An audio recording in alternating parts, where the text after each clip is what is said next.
বিসমিল্লাহির রহমানির রহিম। আসসালামু আলাইকুম রহমতুল্লাহি ওয়া বারাকাতুহু। আজকে আমাকে এক ভাই প্রশ্ন করেছেন। ভাইয়ের নাম মোশাররফ আহমেদ।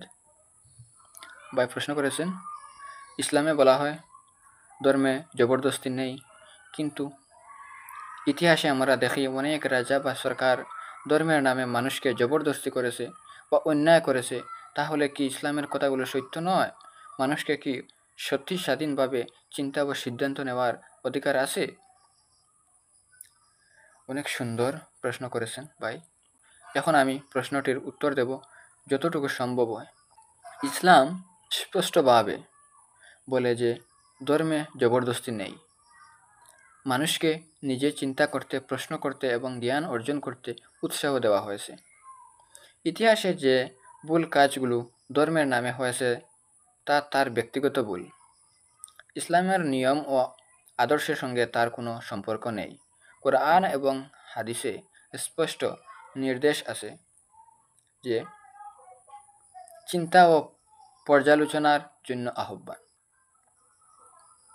তোমরা কি চিন্তা করো না, আকাশ জমিনের সৃষ্টি কে দেখো? তারা কি কোরআন নিয়ে কোনো চিন্তা করে না?